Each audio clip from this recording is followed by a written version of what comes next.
Good morning, guys. Tony Maritato and Dave Kittle here. We are with PT Breakfast Club. Dave, how's it going? How was your weekend? Excellent. Feeling great. Good morning. I waited till you took a sip of coffee before I asked you any questions. All good. So, guys, we're trying a couple new things here. I'm going to lay out our 4 items that we're going to talk about in the hour.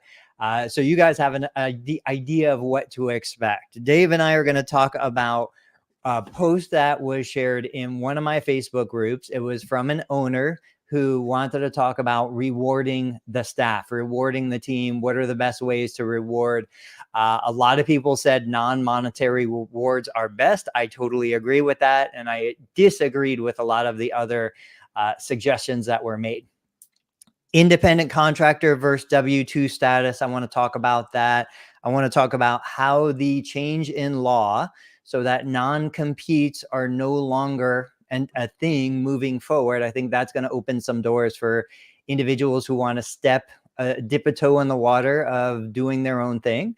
And I want to talk about what's working right now on social media and how Dave and I kind of decide on what we're going to talk about on social media, what's working for us these days. So let's get started. I pulled up, you guys can't see it, but I'm just going to read it. I pulled up the post that was shared from a member in one of my Facebook groups. It said, quote, "I'm having a hard time accepting that I hired my staff to do their job. Let me explain. I have 3 locations. Our 3rd location is new, so I've been putting in more time there than at the main busiest location. I have a good team and thankfully things run smoothly, but I feel like I should show my appreciation, even though I also know that they are doing exactly what they were hired to do. I don't want to just give them a lunch. Feels like it's not enough. Company outing, ? But that can be pricey. My dilemma. I'm thankful for them and I express it, but is that enough ?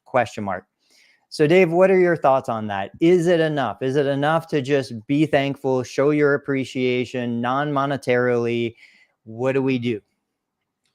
So 2 things. One will be my opinion. The second thing is how I kind of navigate Facebook or even LinkedIn and the comments section. Yeah.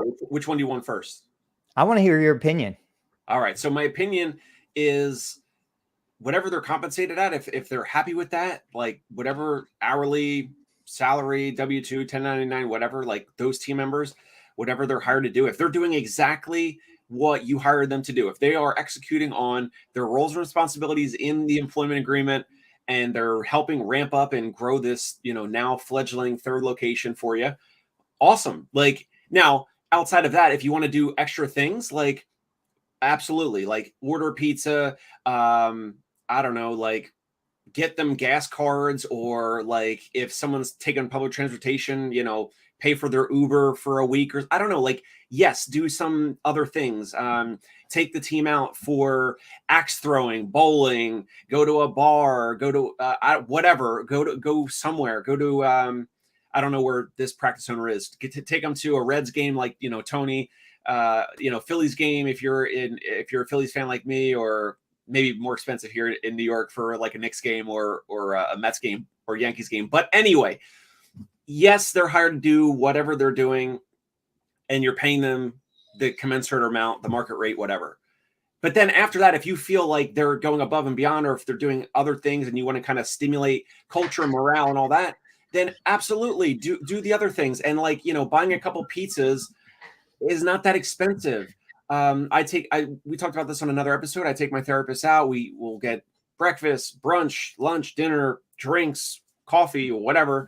It's all a business write-off and a deduction. So I don't know. I almost like, I'm not sure, like, why is it posted? Like, cause like you have 3 locations, you're smart enough to know, like, how does your team respond? Like, how did you go from 1 to 2 locations and 2 to 3? Like, whatever you did then, I would just keep doing the same thing. What do you think?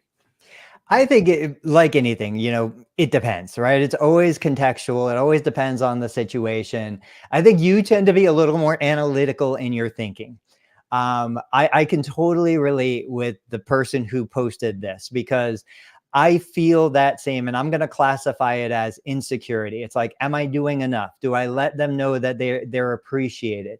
I love the psychology of, compensation and rewards, and do they need a carrot on a stick? And I think so much of it goes to the size of the team, the personality of the individuals on a team. When we had grown to like 20 plus members on our team, it was a very different business. And I think a lot of businesses, like 3 locations, this individual is going to be going through some of those changes. I remember we first started, it was just myself, and I wasn't a physical therapist. So the physical therapist I hired, I was completely dependent on her, or we didn't have a physical therapy clinic. That creates a lot of kind of, fear and anxiety. What if she walks away? What if she gets sick? What if something happens? Then we hired our first employee, and that employee was amazing. This was somebody that I knew socially outside of work. We knew how effective she could be. She came into the clinic. She was not a therapist. She was an administrative person, and she just crushed it. She was amazing. Then as we grew, and you see this a lot in business, the kind of employee who's amazing with 1 or 2 or 3 person teams is not usually the same employee who's amazing with 10 and 15 and 20 person teams. And so that individual eventually left. They moved on to their own thing. They continued to find success. But we know, based on research, I love Dan Pink. If you guys haven't watched any of Dan Pink's TED Talks or videos, go check them out. That if you overcompensate, whether it be monetary rewards or praise or anything like that, the performance usually declines. And so what I try to do with any team that I'm working on, and this is literally like a volleyball team, a work-related team. We just had a show, a children's performance, like elementary school. They did Beauty and the Beast Junior. That's a team. And so anytime you get on a team, you have to understand the team dynamics. You understand who's jockeying for leader roles, who's jockeying, who just wants to be a great follower. So I try to customize what I do based on the dynamics of that specific team. And in my experience, like, I don't do team building exercises because now we're down to 3 people. They don't want to spend Christmas with me. They don't want to have a Christmas party. We have a great time in the clinic during the day. For the 3 that I have right now, they just want to achieve at their highest level. And they don't care whether I believe they're achieving at their highest level. I tell them they are, but they're intrinsically motivated, internal locus of control. So we just have a great, and this has been going on for like 5 or 6 years, well before the pandemic. So it's not even like I think I know what they want. Their actions prove that we have a good dynamic right now. So for them, it's about having the confidence and trust that I believe they're doing a great job, having the compensation package that makes them feel rewarded for what they do, but cash bonuses, carrots on a stick, I don't need to punish them and I don't need to reward them. And I think a part that goes unspoken is we have an agreement. If you and I come together and we have an agreement on a compensation package, this is what I expect, this is what's going on. As therapists, we want to reward when somebody does a great job, but we don't punish them when they do a bad job, right? I mean, obviously, if it's really bad, they get fired. But the reality is there's an agreement in place. And as soon as you violate that agreement in either direction, I think now there's insecurity. Now we don't know what to expect. And what I've seen over 23 years of employing individuals is even the best of the best. If I overdo it on the praise, if I overdo it on the monetary rewards, if I overdo it on the vacations, whatever, that now becomes the expectation. And then even when they're doing their job, they expect that excessive return on that investment, and I can't always deliver it. So I do feel like there are times, even with my kids, and it sounds condescending, but I think you'll see this as a new dad. Like with my kids, there's a point where I am so just gushing with pride, but I don't necessarily always over praise them because I don't think that helps them every single time. There's a time for it, but I try to kind of temper it because I also want them to know, hey, this is amazing. You did it. I know you can do more. And I want them to strive for that next level. I just feel like, we can learn a lot of lessons from great parents. I'm not a great parent. We can learn a lot of lessons from great parents. And I try to bring that into all of these other aspects of business. Now, what were you saying about the comments and social media? Yes. So specifically like Facebook or LinkedIn, maybe Instagram or whatever, but in this post, what I do is I'll look through the comments. So your post or her post now in your group, it usually gets a lot of comments. I go through the comments section and especially if it's around a business topic like this, I want to look at who's commented that I know is way more successful than I am. Now, I don't remember looking at all the comments, but there's one person that I know for sure is way more successful than I am, and I'm kind of trying to get to that point. Do you know who I'm talking about? I don't. Now I'm going to go back and look. Okay, so in the comments section, Andy Zapata. I just saw it. Yep. So he's an OT, but he owns Physical Therapy Now. It's a franchise based out of Miami.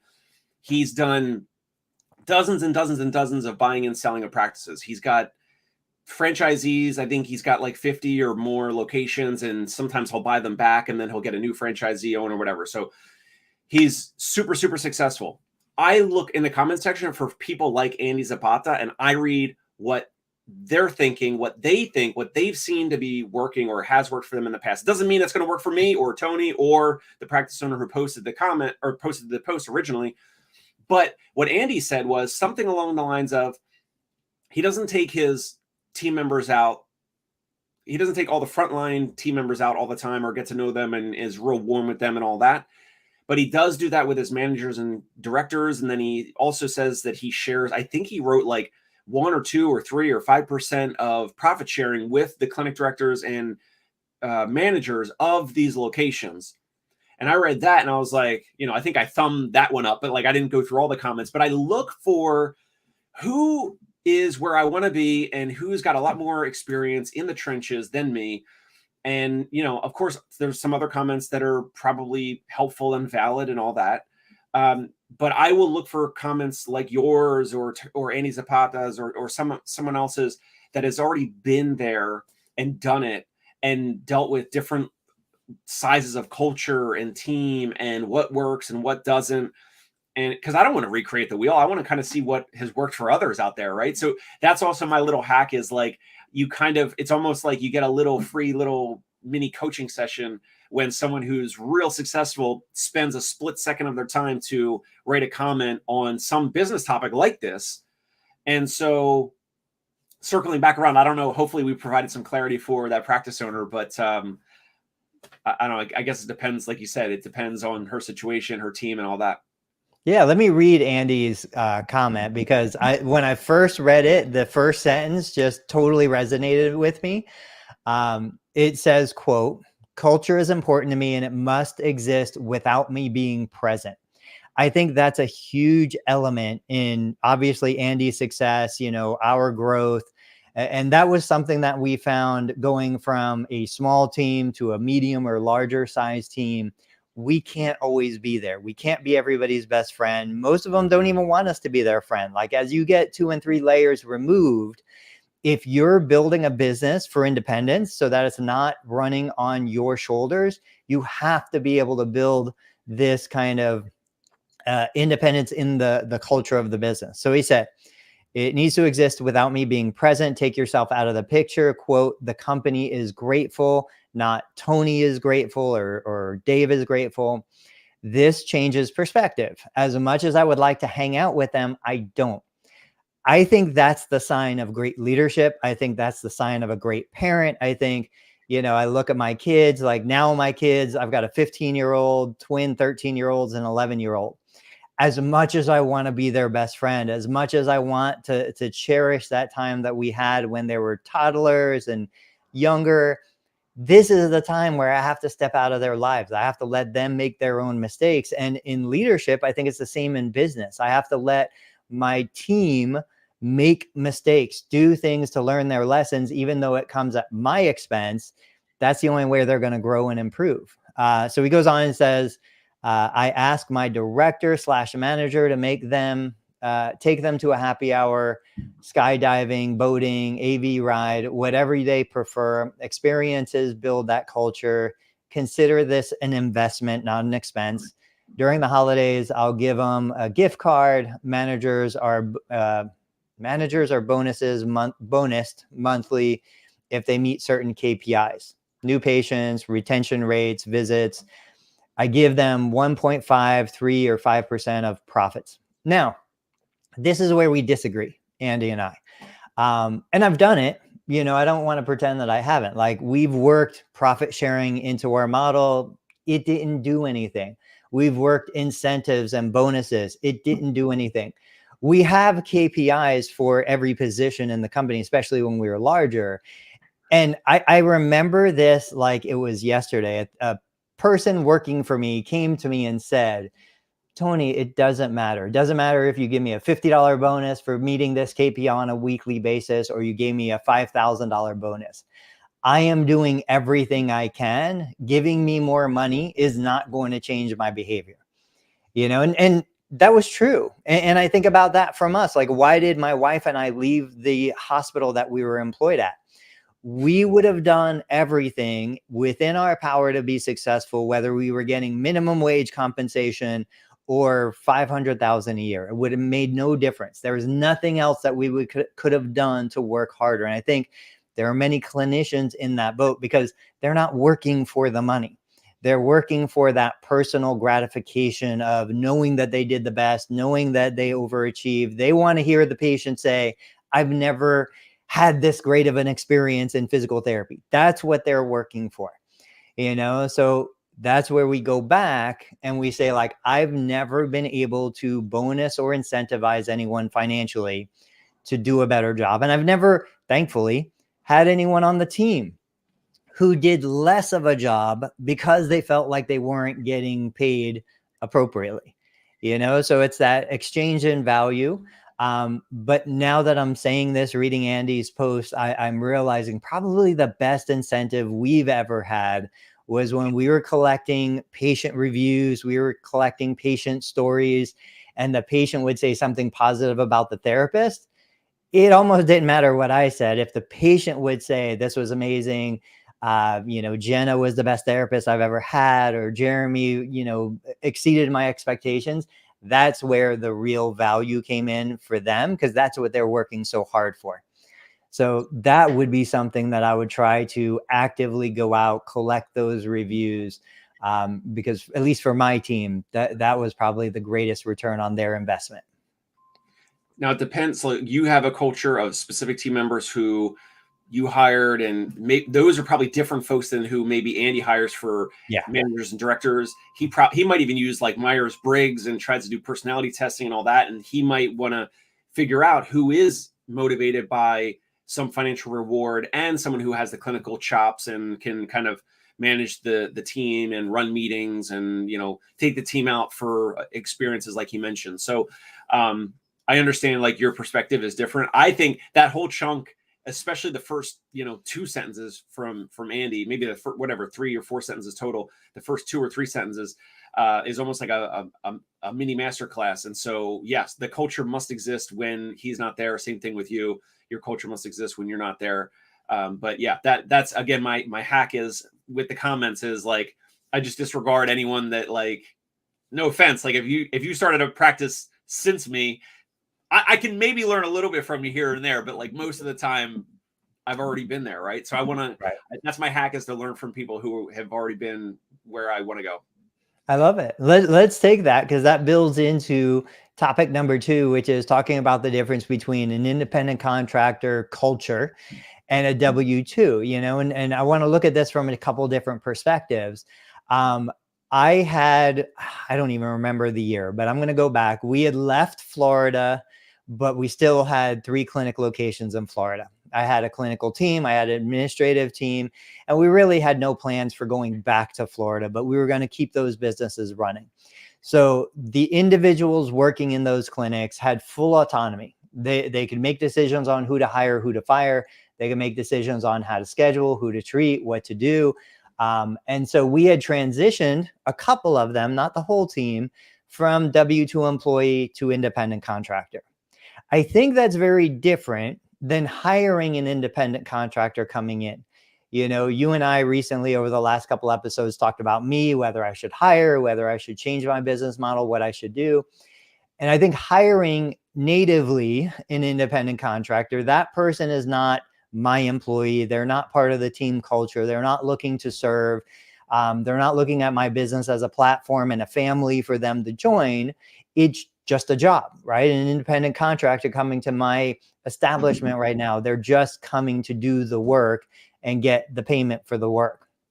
But what I saw was back in the day when we took W-2 employees and we switched them to independent contractors, if they wanted, there were obviously huge compensation benefits, because now any money that I would have been paying toward, employee taxes and stuff like that went to the top line for them. They received more opportunities for tax deductions because now they were in an independent business working for my business.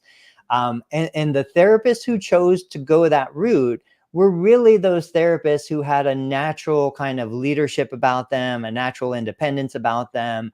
They didn't want, me handling everything for them. They wanted to be true professionals. And I think that's what we see here. Going from W-2 versus independent contractor, there's a level of dependency in the W-2 employee versus the independent contractor who has a level of autonomy. What are your thoughts, pros and cons, anything that you'd be interested in contributing to W-2 versus 1099?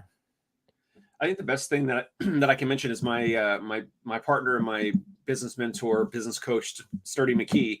I'll bring up some of these things like, W-2 versus 1099, and he's like, Dave, don't even worry about the distinction. He's like, that distinction is yes, with compensation it could be different and all that, and he's like, it's really just a tax structure difference, right? It shouldn't be different in terms of like who you're hiring and how much time you're spending with them and how much time or whatever you're investing in, whether it's their meeting up with them or the, growing culture and morale. On the front end, how much time I spend with interviewing, with recruiting and interviewing them, right? So a phone call, 15-minute phone call screen, a 60-minute Zoom call, a 60-minute in-person evaluation, answering any questions that they might have in between, offer letter, all of that. And then once a therapist starts, like onboarding calls, right? So they get paid for onboarding calls where, because they're 1099 for me, they get paid for these onboarding calls, as opposed to like, I guess if you had W-2s, like that's just part of like their weekly training or whatever. But Sturdy helps redirect me with, hey, it's really just a tax structure classification. And you shouldn't necessarily treat these folks, that differently, whether they're 1099 or W-2. So that has helped me. And so that's helped me in terms of just putting my best foot forward and just like, all right, so here's the expectations, here's the interviewing process, here's the recruiting process. And then if we're getting close to the offer letter or they sign the offer letter, then it's like, okay, so here's forward pacing. Here's the onboarding calls. The first week we're going to do, 2 or 3 calls. And then the week after that, it'll be 2 calls. And then it might be, 1 call every week, ongoing for a certain amount of time, depending on how much support they need, whether they've done home visits already or not. There's like a whole bunch of things there. And so that has helped me. Hopefully it helps you or helps the audience with like not treating these folks differently, these team members differently, because they are, at the end of the day, here's another thing Sturdy says.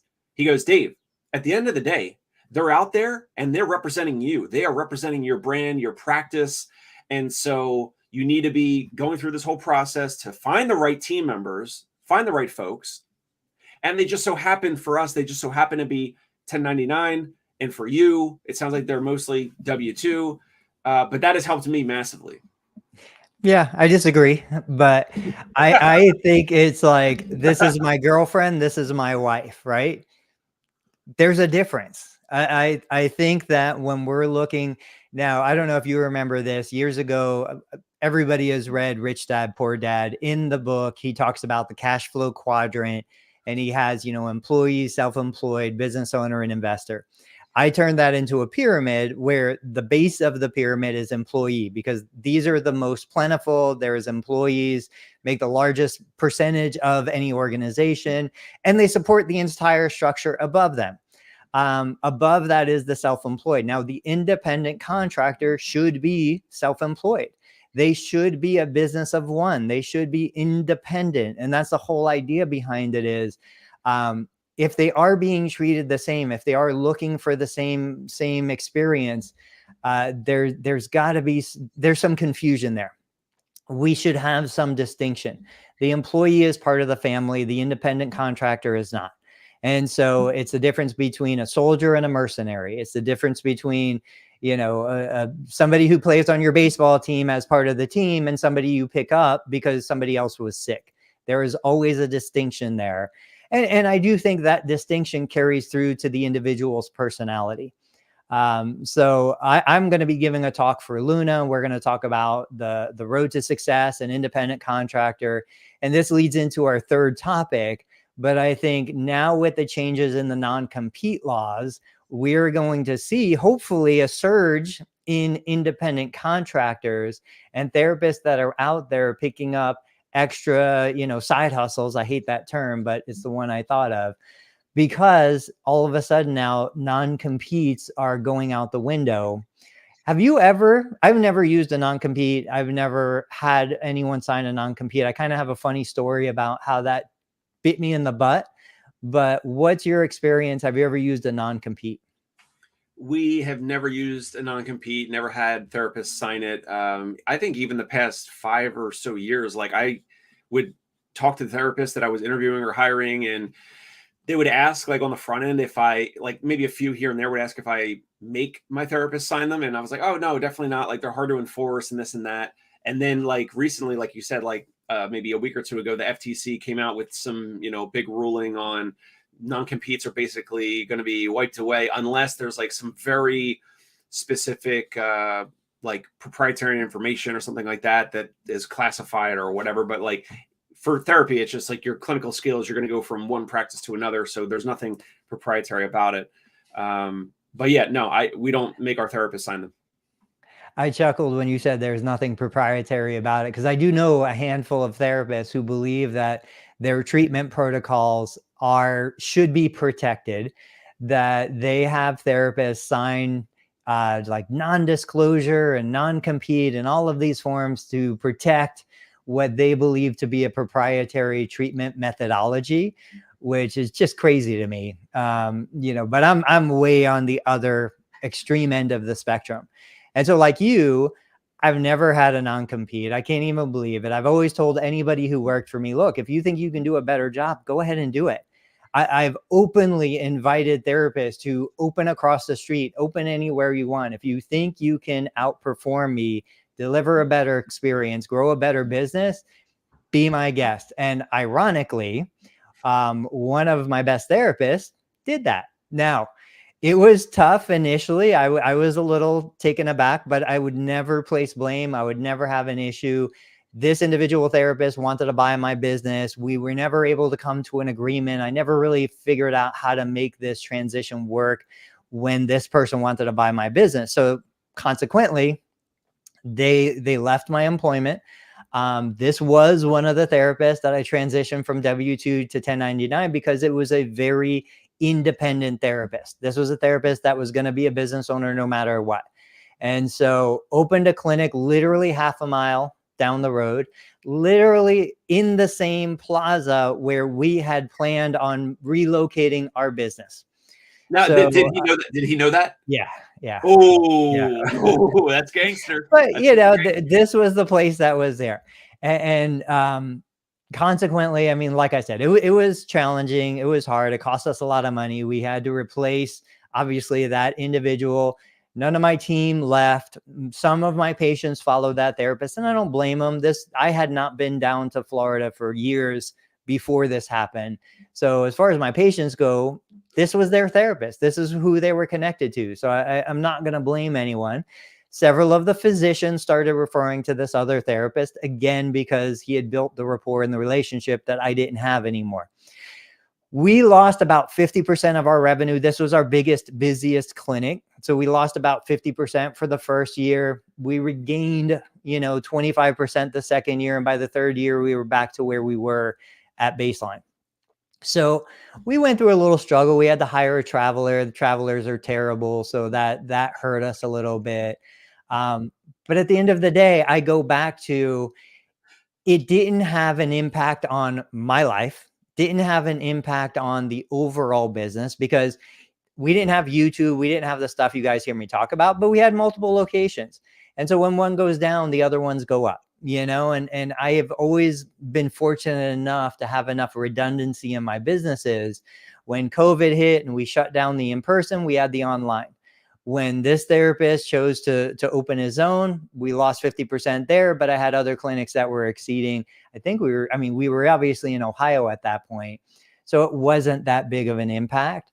But when we're talking about non-competes, still to this day, even going through that, I still would never have a non-compete. I still would never blame a therapist working for me or an admin person or anybody. Work for me, learn from me, see what I do, and then go do it for yourself.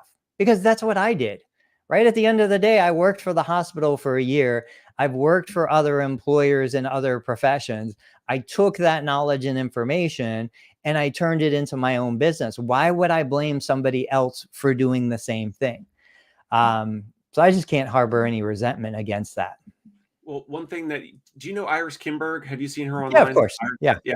So Iris, she's in the New York area, and she mentioned on one or two of my podcasts that she came on, she said any independent contractor, it's someone who basically has 1 foot out of your practice, out of the job that you have. So like 1 foot is in your practice, 1 foot is out. And when I first heard her say that, I kind of disregarded it. But I have had a lot of independent contractors that like they can just easily leave. Like they leave New York City during COVID. They came back. They, some of them went to go start their own practice. All right, great. So I would say that I do now agree with Iris that independent contractors, it's someone who has 1 foot out the door. It sounded like maybe, Tony, this therapist that you went from W-2 to 1099, he was super independent. You kind of, you viewed him as someone you knew was going to eventually go out on their own. And then they did so. My comment or my question on that he went and got a spot at the location that you guys were moving into, arguably that could be a little bit of a proprietary, because that's kind of like insider knowledge type thing. In terms of, again, if you had a non-compete, I don't know, is that even still enforceable? You're the type of person that like was not going to probably spend money on legal fees to enforce it anyway. So right. I get that you don't even have them sign it, but man, that sounds like you guys moving a practice to that plaza, and he was probably trying to beat you into that plaza, right? Sure.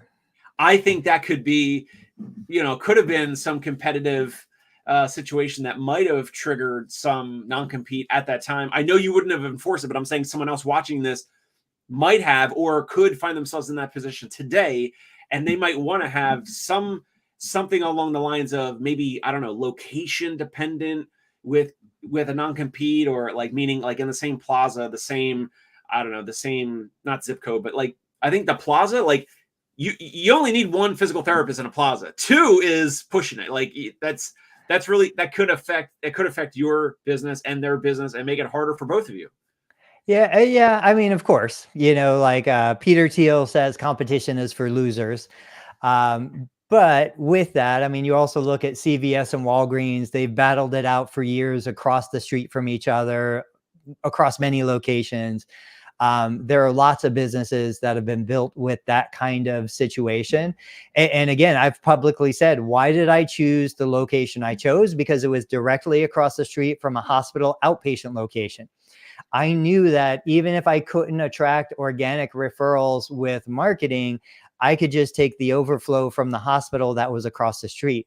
So I am never going to blame somebody else for using a strategy that I utilized myself. The ultimate irony in this, though, is we had purchased this building with the intent to move into the building. So everybody knew this is what we were going to do.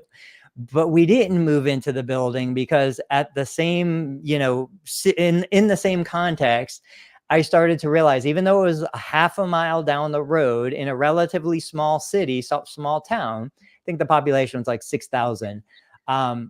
The nature of pulling into the parking lot, pulling out of the parking lot. If I was going north and needed to make a left turn into the parking lot, I had to go past, make a U-turn and come back down. Those logistics for that location, because I think we bought it pre-construction. This was like during the craze of 2005. Real estate was off the charts. We bought it pre-construction or during construction. I didn't really realize it was not going to be a good location. And so we decided not to move in there, not just because this competitor moved in, but also because I just didn't like the logistics of the parking, the entrance, the exit. And for my geriatric population, I knew that wasn't the right move. And so we never ended up moving there. Probably a blessing in disguise. I've heard this term, silver lining finder. I like to think of myself that way. So I'm like, you know what? You probably saved me a ton of lost revenue anyway by going there. That person's no longer there. I will say that. But going there and keeping me from going there. And so there's always a positive outcome if you look for it. Let's hit the next topic, unless you had anything else. The last topic that I want to touch on, and we can spend some time. What's working right now on social media for you? How are you using social media? Obviously, you have LinkedIn, you have YouTube. You don't have a website for the Dave Kittle Show yet. You have your business website, but give us some context on that, because everybody wants to know kind of, and I would tell you, give me two different ways of letting me know. One, how is social media working for you for your private practice? And two, how is social media working for you for the Dave Kittle Show and the business acquisitions and that side of your business? Sure. So we have fieldmakergroup.com, where we do have some of the episodes of my show uploaded to it. I don't think I promoted that well enough. So I need to, Nate, if you're listening to this, I need to put that in the show notes. I think we might have that URL in the show notes of my show. But anyway, LinkedIn, Facebook, YouTube, a little Instagram is a lot of the acquisition type stuff. This show, the Dave Kittle Show, out there. So what works for me is like, I get, Nate and his team, they publish an episode to YouTube, iTunes, Spotify. We take those links and the graphics, the thumbnails, and we try to disperse them all over as much as possible. I post a little bit of video on TikTok. It's not me dancing, folks. It's not me dancing, doing the newest dance challenge or whatever.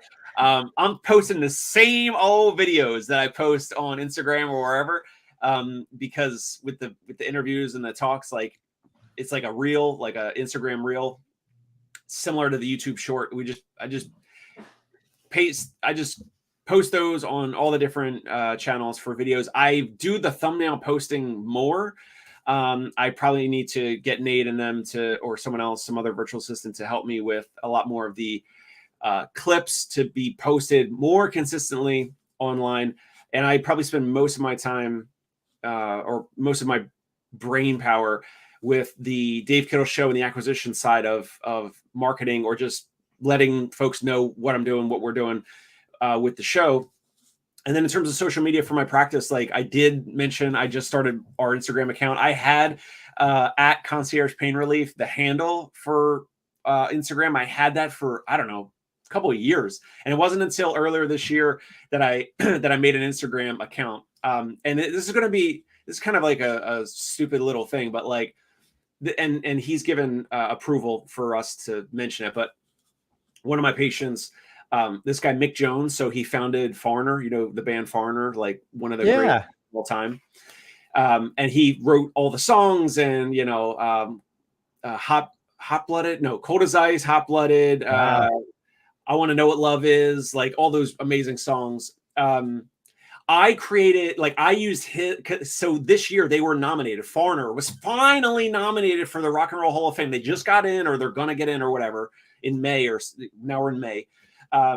I started our Instagram account because I wanted to post a selfie that I did with him and say, you know, congratulations to Foreigner for finally being nominated for the Rock and Roll Hall of Fame. And so now we have an Instagram account. And here's what's funny. I followed, like, I don't know, 300 physical therapists and physicians and surgeons around New York City.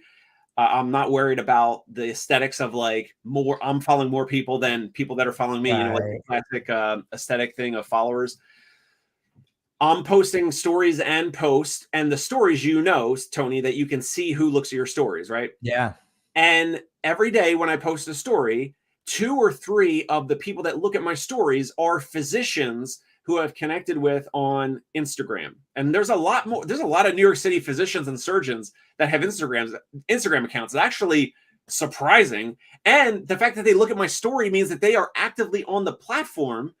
And, you know, I haven't sent any DMs or any messages or anything like that, but I'm sure it's only a matter of time until they start to see some of our content, you know, see the patients and the ortho and the neuro patients that we treat and how we treat and all that. And we'll probably get some referrals from that. It's a slow play. Yeah. But anyway, that's a long-winded, like, I'm using mostly just Instagram for the patient-facing Concierge Pain Relief account. And then everything else is for the Dave Kittle Show / acquisitions and partnerships and all that.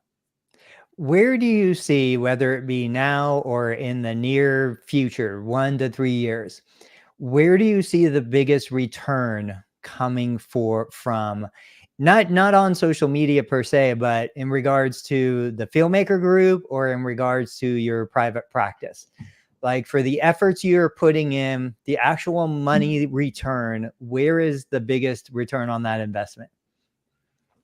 YouTube video. And that's why I've started to post some video to the Concierge Pain Relief account to show some treatment. And you asked me about the stim pod. And so Yeah. I have like maybe 2 or 3 videos of patients being treated with the stim pod now on Concierge Pain Relief Instagram account. Flat out as video, right? So we'll have practice owners reach out to us from the New York, New Jersey area, but then we'll also have practice owners reaching out to us from, like, other states. Yeah. And they're usually saying things like, hey, I watched fill in the blank. I watched this episode, the one about Shockwave, or the one about stim pod, or the one about with Tony Maritato. I mean, people mention you all the time. They're like, oh, I saw you, or they saw me on your show. And then they hear a little bit or whatever, and then they bounce over to my show. So they see Learn Medicare Billing, Tony Maritato's videos on your group or on YouTube. Then they migrate, they jump over to my account, my channel. Without a doubt is YouTube video for sure. Wow. Let me run through some of what I'm doing. And in the background, you guys can't see it, but I pulled up some of my analytics. So you guys know I've got my total knee replacement YouTube channel, which is technically tied to my physical therapy clinic. That channel is at 51,500 subscribers. That channel did 325,000 views in the past 28 days. And it generated $1,100 in ad revenue from the last 28 days. Now, what's interesting is, until today, I have not uploaded a new video to that channel in 32 days. So literally the entire month, I have not uploaded any videos, and that channel still got those metrics. I mean, that's just crazy to me. Today, I recorded a new video. I uploaded it. I'll make it public, but I'm probably gonna try to get back to posting videos on that channel. My Learn Medicare channel, which is where this is airing, that's the profession facing channel. That's got 8,883 subscribers, gains about 230 subscribers a month. It's got about 22,000 views, which is pretty typical, generates about $330 in ad revenue a month. But the big thing for the profession facing channel is just the opportunities it opens. You know, it builds, like you said, it builds connections with other business owners. It opens opportunities. Like, I had an article published in PPS Impact magazine. I've looked at that magazine for decades. I love that magazine. It was a huge honor for me to have them reach out and ask me to contribute to a publication like that. And then the other ones like LinkedIn, we're getting close to a year on LinkedIn and I'm still not really doing much. Like my last 28 days, I've got 33,000 impressions, 9,000 unique views. So for LinkedIn, it kind of peaks and troughs. It just goes up and down. But a strategy I found on LinkedIn that works well, you share my content, I share your content. I'm going to do this Luna webinar on the 16th. So Wednesday, I think it's Wednesday. When they share my content, my impressions spike up really high. I gain a couple new connections. I get great reach, and then it kind of comes back down if I don't keep doing like networking things like that. And then the sleeper in all of this, which I think every practice owner, business owner should be doing, is Pinterest. So when I'm looking at my Pinterest analytics right now, over the last 30 days, 23,000 impressions, but the most valuable part is 702 outbound clicks. That means 700 people went from Pinterest to my content, to my website on other platforms. And I've got such a tiny following on Pinterest. I think I have 44 people that are subscribed or following my Pinterest account. Yeah, 44 followers, 4 following. There are so many therapists out there with like thousands of followers, hundreds of thousands of monthly views. I can't even imagine the kind of outbound clicks that they're getting. They're getting so much traffic from Pinterest. I've had a couple of them tell me they get 30 or 40,000 people who go from Pinterest to their physical therapy website. That's astounding. That has got so much value in it. I'm still not doing Instagram. Wish I was. I started doing a couple reels from Facebook for Hippo Scribe, for the AI scribe technology that I'm working with. But for me right now, biggest return on the time invested is YouTube. Oh, and my Facebook groups. Real quick, my knee replacement Facebook group, it's got 14,000 members. It had 1,000 posts in the last 28 days, 10,000 active members of the 14,000. And my Medicare Facebook group's got 7.9 thousand members. And it had, let me see here. I just want to tell you guys so about 200 posts in the last 28 days, about 6,500 active members of the almost 8,000.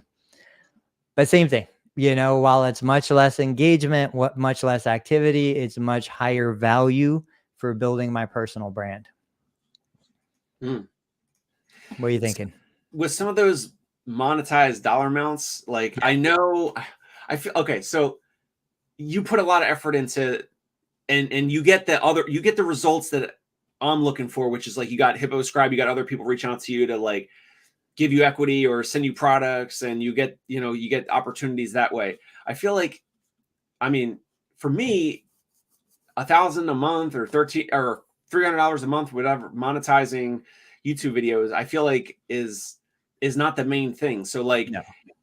Are you looking to continue the YouTube approach and try to have one of these channels or one of these avenues be like an explosive, I don't know, make like hundreds of thousands of dollars or $1 million or something in a year? Like, okay, so that's the point. I mean, I know you share a lot for physical therapists, and a lot of people benefit from what you share, but it's like, I don't know, is it like no one, there's not a lot of therapists, first of all, that have and you are so humble, but like you have so much like cleverness and creativity and the consistency to keep posting videos. And there's a lot of therapists that watch your stuff and see what you're doing. And then there might be like Alyssa and some of these Alyssa Kuhn and some of these others that like end up having like really big channels, but like, is that replacing, is like she 100% doing that? Because if she is, that's amazing. If she's making 80, 100K a year just doing YouTube videos only, like awesome. But So let I me feel give like you some numbers it's for three to four context. things. For context, let me give you some numbers, and you're right. There's always method to the madness. There's always something going on in the background. So I'm not going to give names, but I know several therapists who have YouTube channels that are in the 250,000 subscriber up range. I can tell you that these individuals are doing 10 to 15,000 in ad revenue a month on average. But then on top of that, they're selling their other programs. They're generating traffic from that. And many of them, between the ad revenue they're getting, where mine is only 1,000 to 1,500 a month, the ad revenue they're getting from that, plus the paid programs, plus the affiliate income, they're doing around 30 to 40,000 a month in income from that source. So yeah, that's replacing what would be a clinical salary by far. What I've seen as a consistent pattern, and this isn't to take away from anything that they're doing, because they all started their channels way after me and they're all way ahead of me. Even Justin Stiver just crossed like the monetization threshold, and he practically just started his channel. I made a post and I tease him about this, but I'm like, he's my little brother that I never had, who does everything better than me. He runs physical therapy clinics better than me. He does YouTube better than me. He does everything. Anyway, for me, what my objective here is, yes, it's lead generation. It continues to bring me out other business opportunities, but I also know kind of one of those videos or something's going to hit. It's going to blow up the channel, because that's what I've seen so many other times. These other therapists are producing content. I would say it's comparable to mine, maybe a little bit better than mine, but not like dramatically better than mine. But what happens is they hit one or two videos that just blow up. Dave Candy, he hit a video on, I don't even remember, plantar fasciitis or calf pain or something. He's at like 2 million views on that video. I don't have any long form videos that has hit like any of those. And what I see is when they do, then all of a sudden the subscribers blow up, and then the traffic comes, and then everything kind of accelerates. But even if I never hit something like that, even if I don't hit a viral, video release, I do know that that has value in the community. The Facebook group packaged with the YouTube channel, packaged with maybe some other pieces of content. There's going to be a manufacturing company. There's going to be another business that comes in and says, hey, I want to buy all that from you. You just spent the last 15 years growing this. I think I launched it in 2006, or 20 years soon.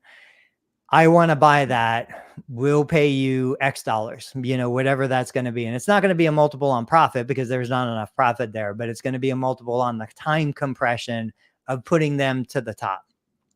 So that should be a 6-figure payday. And this has been my MO for a long time. It's like once a year, I get a 6-figure payday that I wasn't necessarily planning on, that I had been cultivating for 5 or 10 or 15 years. I sell a piece of real estate. I sell a business. I do something else. That's just the way it's been working. And I wish I would have planned it that way. I didn't. But now that I've seen this pattern so many years in a row, I'm just going to keep building these little assets, because I know there's going to be value in there somewhere. Interesting. We're at the end of the session. What are your thoughts on parting shot? Parting shot. I also didn't mention LinkedIn for recruiting therapists. So that's, I think, very underused. I'll use that. I'll say that. So parting shot, we were talking about independent contractor, W-2, your team, growing your team, your culture, morale, all that. It all starts with recruiting. And what I see to be working, of course, is like Indeed ads and LinkedIn ads and all that. But just manually, and you don't have to do it. You can have your admin, your front desk person, or you could have a virtual assistant do it. But manually prospecting, manually contacting potential therapists and PTAs. I mentioned it maybe a week or two ago on here, that what we're doing right now. and asking the random physical therapists and PTAs in the New York City area. Here's a little bit about us. It includes, top pay, mentorship, coaching, whatever, ortho, neuro conditions, house calls across New York City. Do you know anyone who might be interested in this ? As a way to ask a question, but then they, the person, it's indirect and they might lean in anyway. So use LinkedIn if you're interested. Manual prospecting, I think, is a great way to increase your team with hiring, with recruiting, and then it kind of ties back into the top end of the episode about culture and morale and growing a team and retaining the team. Yeah. My parting shot would be, I heard this description of social media and building a personal brand. And I think it's a really great way to look at it. It's on the Greg Eisenberg podcast. It was one of his guests recently. He said the way he looks at social media and building a personal brand, either as a business owner or as an eventual employee or anything, it's like you put content out there, that content starts to create mass, just like a planet. And that mass starts to generate gravity. That gravity starts to pull other things into your ecosystem, pulls other things toward you. And for me, for you, for so many of us, every single one of these episodes, every little piece of comments that we make on social media, blog posts, anything, it starts to accumulate, creates mass that starts to draw in these opportunities that we never would have had otherwise. And so I'm never going to stop saying you need to put yourself out there, let people know who you are, let people know what's important to you, what you care about, what you're passionate about. I disagree with everybody. And yet I still continue to get people coming into my ecosystem, which I am so grateful for. But your opinions are probably one of the most valuable things that you can offer, especially when they're different. So guys, this was a special edition Monday episode. We're going to be back on our regular Thursday, Tuesday schedule coming this Thursday, 8:30. Dave, as always, thank you so much for joining me. Thanks, Tony.